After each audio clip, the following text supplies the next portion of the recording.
Hello नमस्कार जय Hind Vande Mataram friends. तो मित्रों आज विडियो में આપણે 1 થી 50 જેટલા જીકેના એમસીક્યુ જોવાના છે। મિત્રો આવનારી એક્ઝામ જે છે કોન્સ્ટેબલની એની જો તમે તૈયારી કરતા હોય તો વિડિયોમાં છેલ્લે સુધી જોતા રહેજો। નવા સિલેબસ મુજબ આપણે મિત્રો જે છે દરરોજ આવા જીકેના એમસીક્યુ લઈને આવીએ છીએ। દરરોજ મિત્રો આપણે 50 જેટલા જીકેના એમસીક્યુ જે છે લઈને આવીએ છીએ। જો તમે ચેનલ ઉપર નવા હોય તો ચેનલ સાથે જરૂરથી જોડાયેલા રહેજો, ચેનલને સબસ્ક્રાઇબ કરી લેજો। દરરોજ આપણી ચેનલ ઉપર આવા જીકેના વિડિયો તમને જોવા મળશે। તો ચાલો શરૂ કરીએ। ક્વેશ્ચન નંબર 1, નીચેનામાંથી કઈ સંસ્થા દ્વારા રણજીતરામ સુવર્ણચંદ્રક એનાયત કરવામાં આવે છે? મિત્રો નીચેનામાંથી જે છે કઈ સંસ્થા દ્વારા રણજીતરામ સુવર્ણચંદ્રક જે છે એ આપવામાં આવે છે? મિત્રો કઈ આવશે રાઈટ આન્સર? અહીંયા ગુજરાત સાહિત્ય સભા આવશે, બરાબર। ઓપ્શન સી આપણો અહીંયા રાઈટ આન્સર બની જશે। ખાસ યાદ રાખજો નીચેનામાંથી કઈ સંસ્થા? તો ગુજરાત સાહિત્ય સભા। આ સંસ્થા દ્વારા રણજીતરામ સુવર્ણચંદ્રક જે છે એ આપવામાં આવે છે। મિત્રો આ સંસ્થાની સ્થાપના જે છે ને 1898માં, બરાબર, ખાસ યાદ રાખજો 1898માં આની સ્થાપના થઈ હતી। એના સ્થાપક હતા રણજીતરામ વાવાભાઈ મહેતા, બરાબર। મિત્રો રણજીતરામ મહેતાએ ઈસવીસન 1898માં અમદાવાદ ખાતે સોશિયલ એન્ડ લિટરરી એસોસિએશન સંસ્થાની સ્થાપના કરી હતી। ખાસ યાદ રાખીશું એના સ્થાપક કોણ? તો રણજીતરામ જે છે વાવાભાઈ મહેતા એના સ્થાપક હતા। ખાસ યાદ રાખજો 1898માં એના જે છે સ્થાપના કરેલી હતી। ત્યારબાદનો ક્વેશ્ચન જોઈએ બીજો, ભારતના કાર્યકારી વડાપ્રધાન તરીકેનું સૌભાગ્ય પ્રાપ્ત કરનાર વડાપ્રધાન ગુલજારીલાલ નંદા ગુજરાતના કયા વિસ્તારમાંથી ચૂંટાયા હતા? મિત્રો ભારતના જે છે કાર્યકારી વડાપ્રધાન તરીકેનું સૌભાગ્ય પ્રાપ્ત કરનારા વડાપ્રધાન ગુલજારીલાલ નંદા જે છે એ ગુજરાતના કયા વિસ્તારમાંથી ચૂંટાયા હતા? કયા વિસ્તારમાંથી આવશે મિત્રો? અહીંયા રાઈટ આન્સર સાબરકાંઠા આવશે, બરાબર। ઓપ્શન એ રાઈટ આન્સર આપણો અહીંયા બની જશે। ખાસ યાદ રાખજો ભારતના કાર્યકારી વડાપ્રધાન તરીકેનું સૌભાગ્ય પ્રાપ્ત કરનારા વડાપ્રધાન ગુલજારીલાલ નંદા જે છે એ કયા વિસ્તારમાંથી? તો સાબરકાંઠા આ વિસ્તારમાંથી જે છે ચૂંટાયા હતા। ખાસ યાદ રાખજો, બરાબર।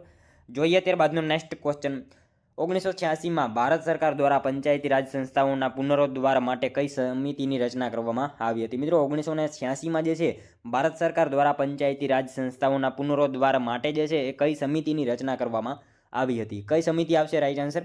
LM સંઘવી સમિતિ આવશે, બરાબર। ઓપ્શન ડી રાઈટ આન્સર બની જશે આપણો। ખાસ યાદ રાખજો 1986માં જે છે ભારત સરકાર દ્વારા પંચાયતી રાજ સંસ્થાઓના પુનરુદ્ધાર માટે જે છે કઈ સમિતિ? તો LM સંઘવી આ સમિતિની જે છે એ રચના કરવામાં આવેલી હતી। ખાસ યાદ રાખજો। ત્યારબાદનો ક્વેશ્ચન જોઈએ, કવિ કલાપી એ કયા ઉપનામથી સાહિત્ય લખવાની શરૂઆત કરી હતી? કવિ કલાપીએ જે છે મિત્રો કયા ઉપનામથી સાહિત્ય લખવાની જે છે એ શરૂઆત કરી હતી? કયા ઉપનામથી આવશે રાઈટ આન્સર?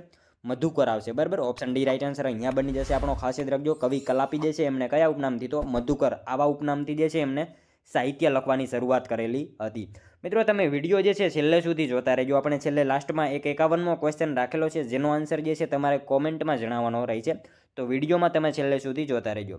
જોઈએ ત્યારબાદનો નેક્સ્ટ ક્વેશ્ચન 5મો, ભારત પાકિસ્તાનના ભાગલા પછી બંને દેશોની મિલકત અને જવાબદારીઓની વહેંચણી મહત્વની ભૂમિકા ભજવનાર જે છે ગુજરાતી મહાનુભાવ કોણ હતા? મિત્રો ભારત પાકિસ્તાનના ભાગલા પછી બંને દેશોની મિલકત અને જવાબદારીઓની વહેંચણી માટે જે છે મહત્વની ભૂમિકા ભજવનારા ગુજરાતી મહાનુભાવ નીચેનામાંથી કોણ હતા? કોણ આવશે રાઈટ આન્સર? અહીંયા HM પટેલ હતા, બરાબર। ઓપ્શન ડી રાઈટ આન્સર અહીંયા બની જશે આપણો। ખાસ યાદ રાખજો ભારત પાકિસ્તાનના ભાગલા પછી બંને દેશોની મિલકત અને જવાબદારીઓની વહેંચણી માટે જે છે મહત્વની ભૂમિકા ભજવનાર ગુજરાતી મહાનુભાવ કોણ? તો HM પટેલ। મિત્રો હીરુભાઈ મૂળજીભાઈ પટેલ, બરાબર એમનું પૂરું નામ છે। સમાજસેવક, રાજકીય નેતા અને વહીવટીકર્તા હતા। અને મિત્રો ભારતમાં જે છે લારખાના ખાતે મદદનીશ કલેક્ટર તરીકે જોડાયા હતા। 1940થી 1945 દરમિયાન કેન્દ્રના પુરવઠા ખાતામાં જે છે નાયબ સચિવ, સંયુક્ત સચિવ અને સચિવ તરીકે તેમણે જવાબદારી અદા કરી હતી। ત્યારબાદ મિત્રો તેઓ સ્વતંત્ર ભારતના પ્રથમ કેબિનેટ સચિવ બન્યા હતા। અને મિત્રો દેશના વિભાજન વખતે એમણે જે છે પાર્ટીશન સેક્રેટરી તરીકે જે છે કપરી કામગીરી સંભાળી હતી। 1977ની ચૂંટણીમાં એમણે મિત્રો જનતા પક્ષના ઉમેદવાર તરીકે તેઓ સાબરકાંઠા મત વિસ્તારમાંથી લોકસભામાં ચૂંટાયા હતા। આ બધી માહિતી એમના વિશે આપણને જે છે ખ્યાલ હોવી જોઈએ, બરાબર। જોઈએ ત્યારબાદનો નેક્સ્ટ ક્વેશ્ચન, જે તરંગોના પ્રસરણ માટે માધ્યમ હોવું જરૂરી છે તે તરંગને શું કહેવામાં આવે છે? જે તરંગોના પ્રસરણ માટે મિત્રો માધ્યમ હોવું જરૂરી છે આ તરંગને જે છે શું કહેવામાં આવે છે? શું આવશે મિત્રો? અહીંયા રાઈટ આન્સર યાંત્રિક તરંગ આવશે, બરાબર। યાંત્રિક તરંગ જે છે એને કહેવામાં આવે છે જે તરંગોના પ્રસરણ માટે જે છે માધ્યમ હોવું જરૂરી છે આ તરંગને શું? તો યાંત્રિક તરંગ એવું કહેવામાં આવે છે। ખાસ યાદ રાખજો મિત્રો। તમને વિડીયો ગમતો હોય તો એક લાઇક કરજો। અમે તમારી પાસે માત્ર એક લાઇકની આશા રાખીએ છીએ, તો એક લાઇક તમે જરૂર કરી દેજો। ત્યારબાદનો ક્વેશ્ચન જોઈએ, નાટ્ય ઉત્તેજક મંડળીની સ્થાપના કોણે કરી હતી? મિત્રો નાટ્ય ઉત્તેજક મંડળીની સ્થાપના જે છે એ નીચેનામાંથી કોણે કરી હતી? શું આવશે રાઈટ આન્સર? અહીંયા રણછોડરાય દવે આવશે, બરાબર। ઓપ્શન એ રાઈટ આન્સર અહીંયા બની જશે આપણો। ખાસ યાદ રાખજો નાટ્ય ઉત્તેજક મંડળીની સ્થાપના જે છે એ કોણે? તો રણછોડરાય દવે જે છે એમણે નાટ્ય ઉત્તેજક મંડળીની જે છે એ સ્થાપના કરેલી હતી। નેક્સ્ટ ક્વેશ્ચન જોઈએ ત્યારબાદનો, ગિરનાર ખાતેના સમ્રાટ અશોકના શિલાલેખનો કયા મહાન કવિએ શેલકણ તરીકે બિરદાવ્યો છે? ગિરનાર ખાતેના મિત્રો સમ્રાટ અશોકના શિલાલેખનો જે છે કયા મહાન કવિએ શેલકણ તરીકે બિરદાવ્યો છે? શું આવશે મિત્રો રાઈટ આન્સર?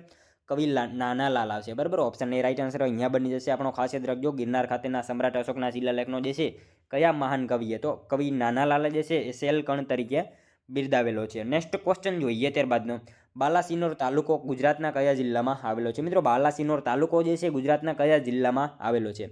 કયા જિલ્લામાં આવશે? રાઈટ આન્સર મહીસાગર જિલ્લામાં આવશે, બરાબર. ઓપ્શન ડી રાઈટ આન્સર અહીંયા બની જશે આપણો. ખાસ યાદ રાખજો, બાલાસિનોર તાલુકો જે છે ગુજરાતના કયા જિલ્લામાં, તો મહીસાગર જિલ્લામાં બાલાસિનોર તાલુકો જે છે એ આવેલો છે. ત્યારબાદનો ક્વેશ્ચન જોઈએ, ગુજરાત રાજ્યમાં ટેલિવિઝનનો પ્રારંભ ક્યારે કરવામાં આવ્યો? મિત્રો ગુજરાતમાં જે છે ટેલિવિઝનનો પ્રારંભ જે છે એ ક્યારે કરવામાં આવ્યો? ક્યારે આવશે? સ્વતંત્ર દિવસના દિવસે જે છે ગુજરાતમાં જે છે ટેલિવિઝનનો પ્રારંભ કરવામાં આવેલો હતો. ખાસ યાદ રાખજો. ત્યારબાદનો ક્વેશ્ચન જોઈએ, સાધુ જીવનની વિભાવના અને ચરિતાર્થ કરનાર કર્મયોગી સ્વામી આનંદનું જન્મસ્થળ જણાવો. સાધુ જીવનની વિભાવનાને જે છે ચરિતાર્થ કરનારા કર્મયોગી સ્વામી આનંદનું જન્મસ્થળ જણાવવાનું છે. શું આવશે? રાઈટ આન્સર સિયાણી આવશે, બરાબર. ઓપ્શન એ રાઈટ આન્સર આપણો અહીંયા બની જશે. ખાસ યાદ રાખજો, સાધુ જીવનની વિભાવનાને ચરિતાર્થ કરનાર કર્મયોગી સ્વામી આનંદનું જન્મસ્થળ કયું? તો સિયાણી જે છે એમનું જન્મસ્થળ છે. ખાસ યાદ રાખજો, બરાબર. નેક્સ્ટ ક્વેશ્ચન જોઈએ ત્યારબાદનો, ગુજરાતમાં ભરાતા લોકમેળાઓ સંદર્ભે સાચું વિધાન જણાવો. મિત્રો ગુજરાતમાં ભરાતા લોકમેળાઓ સંદર્ભે આપણને અહીંયા જે છે બે વિધાનો આપેલા છે, જોવાના છે સાચા છે કે ખોટા. જોઈએ આપણે. ગુજરાતમાં લગભગ 1521 મેળાઓ ભરાય છે. કુલ મેળામાંથી 1293 જેટલા હિન્દુઓના મેળા છે. શું આવશે મિત્રો અહીંયા રાઈટ આન્સર? બંને વિધાનો સાચા આપેલા છે. ગુજરાતમાં લગભગ 1521 જેટલા જે છે લોકમેળાઓ ભરાય છે, સાચું વિધાન છે. અને કુલ મેળામાંથી જે છે 1293 જેટલા મેળાઓ જે છે હિન્દુ ધર્મને સંબંધ ધરાવે છે, હિન્દુઓના મેળા છે. બંને વિધાનો આપણને અહીંયા જે છે સાચા જ આપેલા છે. મિત્રો ખાસ યાદ રાખજો, ગુજરાતમાં ભરાતા મેળાઓમાં પારસીઓનો એક જ મેળો ભરાય છે અને જૈન મેળાઓ 21 જેટલા ભરાય છે. એના વિશે આપણને ખ્યાલ હોવો જોઈએ. અને મિત્રો આપણે આખા ગુજરાતમાં સૌથી ઓછા મેળા જે છે ક્યાં ભરાય છે? તો ક્યાં આવશે? ડાંગમાં આવશે. ડાંગમાં જે છે સૌથી ઓછા મેળા ભરાય છે, માત્ર 7 જેટલા મેળાઓ ભરાય છે. અને સૌથી વધારે મેળા જે છે કયા જિલ્લામાં ભરાય છે? તો સુરતમાં જે છે સૌથી વધારે મેળાઓ ભરાય છે. 159 જેટલા જે છે મેળાઓ સુરતમાં ભરાય છે. ખાસ યાદ રાખીશું. એના વિશે આપણને જે છે બધી માહિતી ખ્યાલ હોવી જોઈએ, બરાબર. નેક્સ્ટ ક્વેશ્ચન જોઈએ ત્યારબાદનો, ગુજરાતના કેટલા જિલ્લા દરિયા કિનારો ધરાવે છે? મિત્રો સાવ ઇઝી ક્વેશ્ચન આપેલો છે. અહીંયા જે છે ગુજરાતના કેટલા જિલ્લા દરિયા કિનારો ધરાવે છે? 15 જેટલા જિલ્લાઓ જે છે દરિયા કિનારો ધરાવે છે. ખાસ યાદ રાખજો. નેક્સ્ટ ક્વેશ્ચન જોઈએ ત્યારબાદનો, હાલોને કીડીબાઈની જાનમાં આ પંક્તિ કોની છે? હાલોને કીડીબાઈની જાનમાં આ પંક્તિ જે છે નીચેનામાંથી કયા કવિની છે? કોની આવશે રાઈટ આન્સર? ભોજા ભગતની આવશે, બરાબર. ઓપ્શન ડી રાઈટ આન્સર બની જશે. હાલોને કીડીબાઈની જાનમાં આ પંક્તિ કોની? તો ભોજા ભગતની આ પંક્તિ છે. ખાસ યાદ રાખજો. ત્યારબાદનો ક્વેશ્ચન જોઈએ, ભોજા ભગત દ્વારા રચાયેલ આખ્યાન નીચેનામાંથી કયું હતું? ભોજા ભગત દ્વારા રચાયેલું આખ્યાન નીચેનામાંથી જે છે એ કયું હતું? કયું આવશે રાઈટ આન્સર મિત્રો? ચેલૈયા આખ્યાન આવશે, બરાબર. ઓપ્શન બી રાઈટ આન્સર બની જશે. ભોજા ભગત દ્વારા રચાયેલ આખ્યાન જે છે એ કયું? તો ચેલૈયા આખ્યાન જે છે ભોજા ભગત દ્વારા રચાયેલું હતું. ત્યારબાદનો ક્વેશ્ચન જોઈએ, વર્ધમાન વિકાસ સેવા ટ્રસ્ટ દ્વારા દર વર્ષે કયો એવોર્ડ એનાયત કરવામાં આવે છે? વર્ધમાન વિકાસ સેવા ટ્રસ્ટ દ્વારા જે છે મિત્રો દર વર્ષે કયો એવોર્ડ જે છે આપવામાં આવે છે? કયો આવશે રાઈટ આન્સર? દલપતરામ એવોર્ડ આવશે, બરાબર. ઓપ્શન એ રાઈટ આન્સર આપણો અહીંયા બની જશે. ખાસ યાદ રાખજો, વર્ધમાન વિકાસ સેવા ટ્રસ્ટ દ્વારા જે છે દર વર્ષે કયો? તો દલપતરામ એવોર્ડ જે છે દર વર્ષે આપવામાં આવે છે. ખાસ યાદ રાખજો. ત્યારબાદનો ક્વેશ્ચન જોઈએ, ભારતીય બંધારણ 1950 અનુચ્છેદની જોગવાઈઓની આધીન રહીને સંઘને એક લોકસેવા આયોગ અને દરેક રાજ્યને એક લોકસેવા આયોગ રહેશે. આ જોગવાઈ કયા અનુચ્છેદ અંતર્ગત કરવામાં આવેલી છે? મિત્રો ભારતીય બંધારણ 1950 અનુચ્છેદની જોગવાઈઓની આધીન રહીને સંઘને એક લોકસેવા આયોગ અને દરેક રાજ્યને એક લોકસેવા આયોગ રહેશે. આ જોગવાઈ જે છે કયા અનુચ્છેદ અંતર્ગત કરવામાં આવેલી છે? શું આવશે મિત્રો રાઈટ આન્સર? અહીંયા 315 જે છે એ અનુચ્છેદમાં આ જોગવાઈ કરવામાં આવેલી છે. ખાસ યાદ રાખજો, ભારતીય બંધારણ 1950 અનુચ્છેદની જોગવાઈઓને આધીન રહીને સંઘને એક લોકસેવા આયોગ અને દરેક રાજ્યને એક લોકસેવા આયોગ. આ જોગવાઈ જે છે કયા અનુચ્છેદમાં? તો 315 આ અનુચ્છેદમાં જે છે આવી જોગવાઈ કરવામાં આવેલી છે. ખાસ યાદ રાખજો. નેક્સ્ટ ક્વેશ્ચન જોઈએ ત્યારબાદનો, નવયુગના નંદી બિરુદ કોના દ્વારા કવિ નર્મદને મળેલું હતું? નવયુગના નંદી આ બિરુદ જે છે એ કવિ નર્મદને કોને આપેલું હતું? તો કોને આવશે રાઈટ આન્સર? ઉમાશંકર જોશીએ જે છે નર્મદને આ બિરુદ જે છે આપેલું હતું. ખાસ યાદ રાખજો, નવયુગના નંદી આ બિરુદ જે છે કોના દ્વારા? તો ઉમાશંકર જોશી દ્વારા જે છે કવિ નર્મદને મળેલું હતું, બરાબર. નેક્સ્ટ ક્વેશ્ચન જોઈએ ત્યારબાદનો, મહાગુજરાત ચળવળના પ્રણેતા ઇન્દુલાલ યાજ્ઞિકનો આશ્રમ ક્યાં આવેલો હતો। મિત્રો મહાગુજરાત ચળવળના પ્રણેતા એવા ઇન્દુલાલ યાજ્ઞિકનો આશ્રમ જે છે નીચેનામાંથી ક્યાં આવેલો હતો? ક્યાં આવશે? નેનપુર ખાતે આવેલો હતો, બરાબર. ઓપ્શન એ રાઈટ આન્સર આપણો અહીંયા બની જશે. ખાસ યાદ રાખજો, મહાગુજરાત ચળવળના પ્રણેતા એવા ઇન્દુલાલ યાજ્ઞિકનો આશ્રમ ક્યાં? તો નેનપુર ખાતે એમનો આશ્રમ આવેલો હતો. મિત્રો ઇન્દુલાલ યાજ્ઞિકનો જન્મ જે છે ને નડિયાદમાં થયો હતો, પરંતુ એમનો આશ્રમ જે છે ને નેનપુર ખાતે આવેલો હતો. અને મિત્રો ખાસ યાદ રાખજો, ઇન્દુલાલ યાજ્ઞિકનું નામ જે છે કઈ ચળવળ સાથે? તો અહીંયા આપણને આપેલું છે મહાગુજરાત આંદોલન, એ ચળવળ સાથે એમનું નામ જે છે જોડાયેલું છે, એ ખાસ યાદ રાખજો, બરાબર. નેક્સ્ટ ક્વેશ્ચન જોઈએ ત્યારબાદનો, કુંભારિયાના જૈન મંદિરો કોણે બંધાવ્યા હતા? મિત્રો કુંભારિયાના જૈન મંદિરો જે છે એ કોણે બંધાવ્યા હતા? કોણે આવશે રાઈટ આન્સર? વિમલ મંત્રીએ બંધાવેલા હતા, બરાબર. ઓપ્શન એ રાઈટ આન્સર આપણો અહીંયા બની જશે. ખાસ યાદ રાખજો, કુંભારિયાના જૈન મંદિરો જે છે એ કોના દ્વારા? તો વિમલ મંત્રી, એમના દ્વારા જે છે કુંભારિયાના જૈન મંદિરો બંધાવ્યા હતા. મિત્રો વિમલ મંત્રી જે છે એ કોનો મંત્રી હતો? તો ભીમદેવ પ્રથમનો મંત્રી હતો. એના વિશે પણ આપણને સાથે સાથે જે છે એ ખ્યાલ હોવો જોઈએ. નેક્સ્ટ ક્વેશ્ચન જોઈએ ત્યારબાદનો, મેરાયો કયા લોકોનું લોકનૃત્ય છે? મેરાયો જે છે મિત્રો કયા લોકોનું લોકનૃત્ય છે? કયા લોકોનું આવશે રાઈટ આન્સર? બનાસકાંઠાના વાવ તાલુકાના ઠાકોરોનું આ નૃત્ય છે. ખાસ યાદ રાખજો, મેરાયો જે છે કયા લોકોનું? તો બનાસકાંઠાના વાવ તાલુકાના ઠાકોર આ કોમનું જે છે આ લોકનૃત્ય છે. ખાસ યાદ રાખીશું, બરાબર.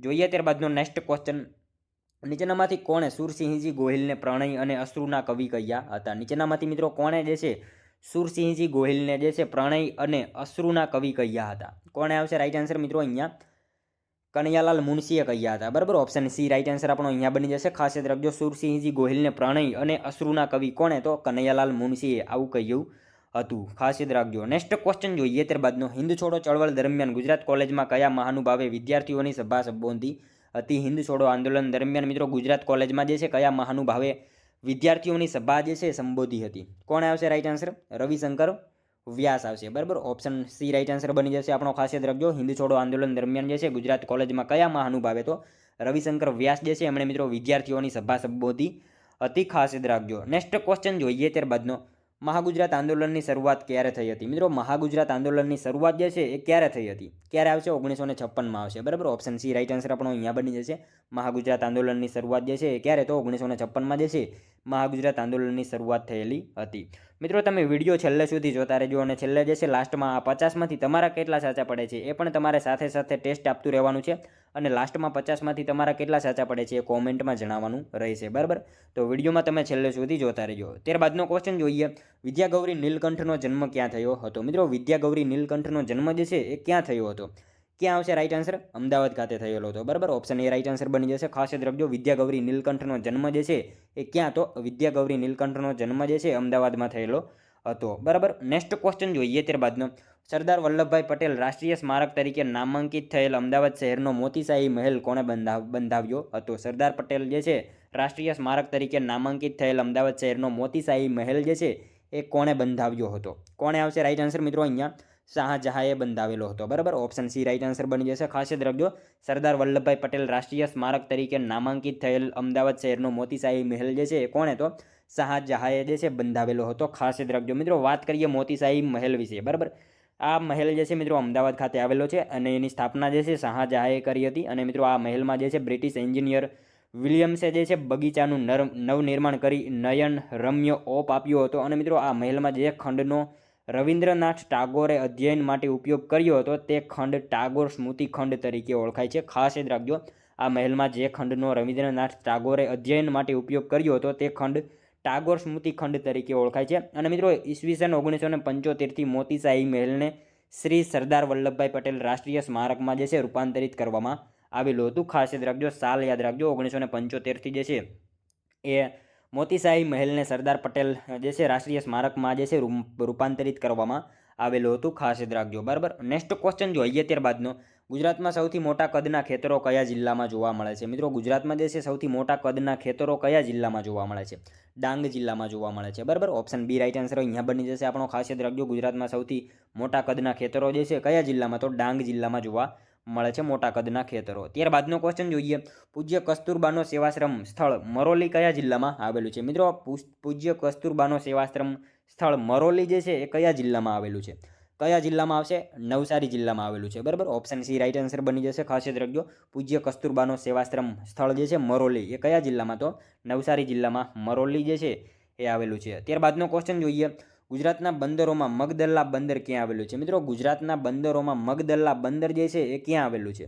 ક્યાં આવશે રાઈટ આન્સર? તાપી નદીના મુખથી દક્ષિણમાં આવેલું છે, બરાબર, ખાસ યાદ રાખજો. ગુજરાતના બંદરોમાં જે છે મગદલ્લા બંદર ક્યાં? તો તાપી નદીના મુખથી દક્ષિણ બાજુ જે છે એ મગદલ્લા બંદર આવેલું જ છે. ત્યારબાદનો ક્વેશ્ચન જોઈએ, પ્રોટોન કેવો વીજભાર ધરાવે છે? મિત્રો પ્રોટોન જે છે એ કેવો વીજભાર ધરાવે છે? કેવો આવશે રાઈટ આન્સર?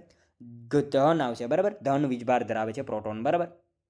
ત્યારબાદનો ક્વેશ્ચન જોઈએ, ગુજરાત પંચાયત અધિનિયમ 1993ની જોગવાઈ મુજબ જિલ્લા પંચાયતના ચૂંટાયેલા સભ્યોની બેઠક વર્ષમાં સામાન્ય રીતે કેટલી વાર મળે છે? મિત્રો ગુજરાત પંચાયત અધિનિયમ 1993ની જોગવાઈ મુજબ જે છે જિલ્લા પંચાયતના ચૂંટાયેલા સભ્યોની બેઠક જે છે વર્ષમાં સામાન્ય રીતે કેટલી વાર મળે છે? કેટલી વાર મળશે? 2 વાર મળશે, બરાબર. ઓપ્શન એ રાઈટ આન્સર બની જશે.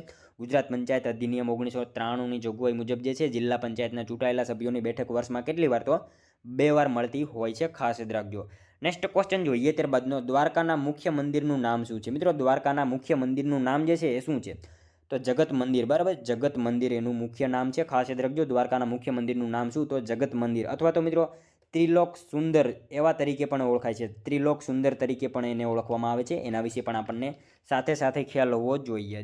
ત્યારબાદનો નેક્સ્ટ ક્વેશ્ચન, મુસ્લિમ સમાજનું પવિત્ર સ્થાન મીરા દાતાર ક્યાં આવેલું છે? મુસ્લિમ સમાજનું પવિત્ર સ્થાન એવું મીરા દાતાર જે છે એ ક્યાં આવેલું છે? ઉનાવા ખાતે આવેલું છે, બરાબર. ઓપ્શન એ રાઈટ આન્સર બની જશે આપણો, ખાસ યાદ રાખજો. મુસ્લિમ સમાજનું પવિત્ર સ્થાન મીરા દાતાર જે છે ક્યાં? તો ઉનાવા ખાતે જે છે એ મીરા દાતાર આવેલું છે. અને મિત્રો આ ઉનાવા જે છે કઈ નદીના કિનારે આવેલું છે એના વિશે પણ આપણને ખ્યાલ હોવો જોઈએ. ઉનાવા જે છે કઈ નદી? તો પુષ્પાવતી નદીના કિનારે ઉનાવા આવેલું છે, એ ખાસ ખ્યાલ હોવો જોઈએ. ત્યારબાદનો ક્વેશ્ચન જોઈએ, સર્વોચ્ચ ન્યાયાલય પ્રતિયાદિત કરેલો કાયદો ભારતના રાજ્ય ક્ષેત્રની અંદરના તમામ ન્યાયાલયને બંધન કરતા રહેશે. આ પ્રમાણેની જોગવાઈ ભારતીય બંધારણના કયા આર્ટિકલમાં કરવામાં આવેલી છે? મિત્રો સર્વોચ્ચ ન્યાયાલયે જે છે પ્રતિયાદિત કરેલો કાયદો ભારતના રાજ્ય ક્ષેત્રની અંદરના તમામ ન્યાયાલયને બંધન કરતા રહેશે. આ પ્રમાણેની જોગવાઈ જે છે એ ભારતીય બંધારણના કયા આર્ટિકલમાં કરવામાં આવેલી છે? કયા આર્ટિકલમાં આવશે રાઈટ આન્સર?